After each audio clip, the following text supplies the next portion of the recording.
TVJ, nagpasaya sa Kapamilya Show. Ang mga reaksyon ng mga netizens, tingnan ang mga detalye.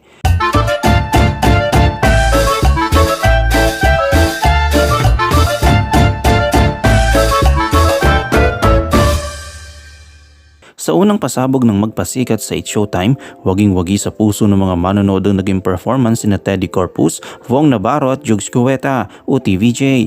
Nagsimula kanitong November 6 ang week-long anniversary celebration ng It's Showtime kung saan muling nasaksihan ang magpasikat segment ng programa. Dito magpapagalingan at magpapatalbugan sa production number ang mga host ng noontime variety show ng ABS-CBN na napapanood din sa Kapamilya Channel, A2C Channel 11 at GTV ng GMA7. Ang unang sumaling sa kompetisyon ng grupo ni Teddy, Vong at Jugs na tinawag ding TVJ kung saan binigyan nila ng tribute ang mga komedyanteng Pinoy na pumanaw na. Pumilib at na-touch ang mga manonood sa production number ng tatlong TV host kung saan muli nilang binuhay ang mga alaala ng mga namayapang Pinoy comedian na nagbigay saya at tuwa sa publiko nung nabubuhay pa sila. Sa pamamagitan ng AI o Artificial Intelligence, nag-transform ang TVJ bilang sina Comedy King Dolphy, Red for White at Babalu habang tumutugtog ang awiting Sana'y Maalala Nyo Kami.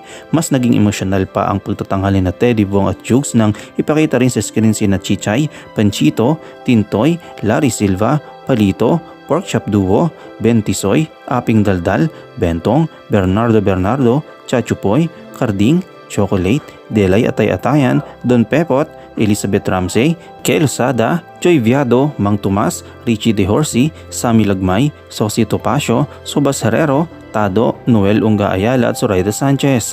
Ang iba pang komedyanteng binuhay ng naturang production number sa pamamagitan ng AI ay sina Bert Tawa Marcelo, Chapusit, Willie Novoposeno, Herman Moreno, Meli Tagasa, Blackjack, Chiquito, Dencio Padilla, Yoyoy Villame at Rina Riquiestas. Paliwanag ni Bong sa konsepto ng kanilang magpasikat production number, aniya, 14 years ng It's Showtime, parang lahat nagawa na natin dito. So para sa amin, nag-isip kami, ano pa ba yung pwede nating ipakita? Kaya naman naisip ng team namin na gawin ng AI dahil nauso siya ngayon, pero ang paggamit po ng AI dapat ginagamit po yan sa tama, hindi po sa pangloloko. Lahat naman tayo darating dito, pero syempre ayaw nating malimutan tayo ng mga tao. Namiss ko rin kasi ang magpasikat last year, kaya at least ngayon nakabalik uli ako para magpakapagsaya ng madlang people. Samantala, inimbitahan din ni Vong Navarro, Teddy at Jugs ang veteran actress sa Sinabavilla na hindi napigilang maiyak habang ipinapakita ang AI images ng mga kapwa niya komedyanteng na maalam na. Aniya, kaibigan ko lahat yun, nakasama ko lahat yun, lahat ng mga nakita nyo, nakasama ko lalo si Tito Dolps. Naiyak din ang mga naulilang pamilya ng mga pumanaw na Pinoy comedian na nasa studio ng Showtime habang pinapanood ang grupo ni Vong. Sa darating na Sabado, November 11, ang announcement kung anong grupo ang magiging magpasikat 2023 Grand Champion. Anong yung komento kaugnay dito?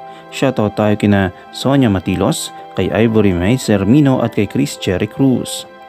I-comment mo lang ang inyong opinion sa comment section at huwag kalimutang i-like, i-follow, i-subscribe ang bcgram.net para sa mga latest happenings.